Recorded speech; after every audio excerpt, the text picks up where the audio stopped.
Hello everybody, Kimberly Crawford here, and I'm going to show you how to make two gorgeous cards that Francine made for this month's release. And we're going to start with this gorgeous card here.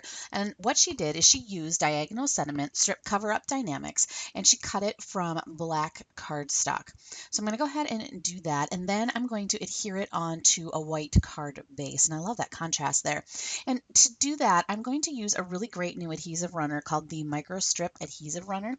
And it's from Scrapbook Adhesives by 3L, and it's in the MFT stamp store. And I'm going to show you here, it's got this really thin strip of adhesive that it applies, and it is perfect for items like this that have a really thin edge that you need to adhere down. So I'm going to finish putting adhesive on the back and apply it to my card. The gorgeous part that Francine did is she took all these colors of cardstock and inlaid them inside the cutout. So I've started with taking just a little scrap of cardstock, and I'm going to cut out that piece there at the top.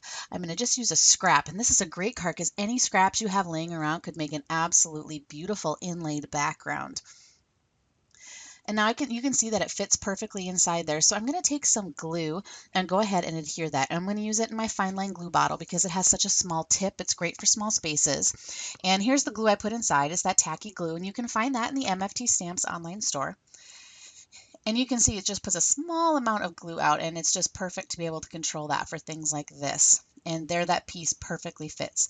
And I'm just going to continue going down my card piece. Now, I had a bigger scrap of this piece of cardstock, and so I decided to just cut it down and save the rest for later. You can see that I'm just placing those over the spots that are open as I work down the die. Now I'm going to go ahead and I'm going to stamp the sentiment, and I am using Embossing Magic on my cardstock. It's an anti-static bag that helps stop stray flecks of embossing powder from getting everywhere. I'm going to use some Versamark ink to go ahead and ink up my stamp, and I'm using that ink because it's wet and it will stay wet longer as I'm working on embossing this image, as I'm going to add the embossing powder to it. I'm using Detail White embossing powder.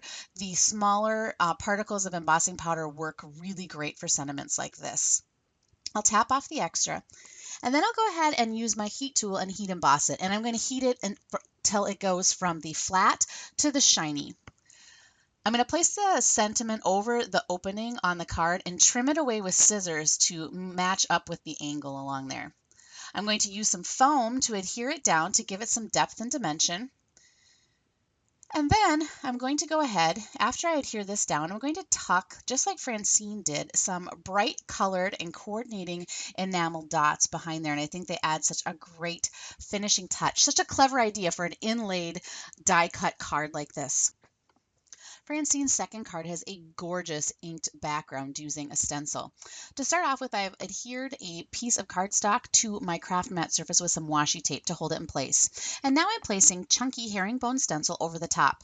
I'm also going to secure that in place with some washi tape so that both of these things don't move while I'm applying ink through the stencil. I'm going to use a mini ink applicator and a foam pad, and they're easy to change and replace because they're Velcro. Now I'm going to go ahead and stick one of my foam applicators into my ink pad and wipe off the extra. I want to do that so I don't get a dark mark when I first put my applicator down onto cardstock.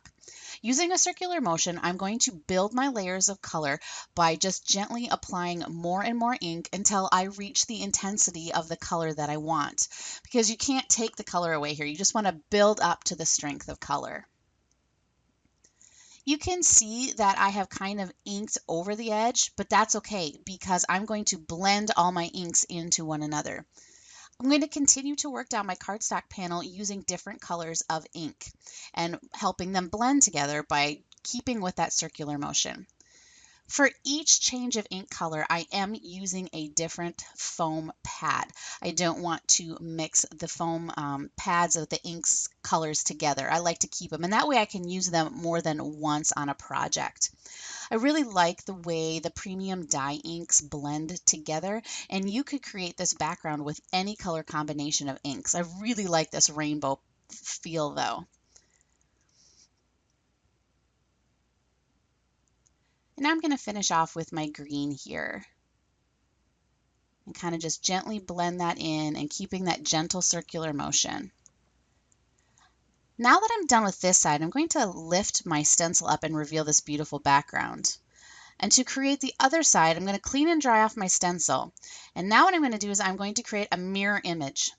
and I have covered up my original inking, and now I have left the opposite open. Without using any more ink, I'm going to gently and very lightly apply the same colors all the way down my cardstock panel one more time, but keeping things very light so that I'm creating a mirror-like image. When you flip your stencil, you want to make sure that you can read the My Favorite Things description on the bottom, and by flipping it to the left, you will get this correct mirror image. And when I lift this up, you can reveal this gorgeous rainbow colored, amazing background created with the stencil. Adding a heat embossed sentiment, you have a gorgeous card from Francine. Have fun playing with the new release.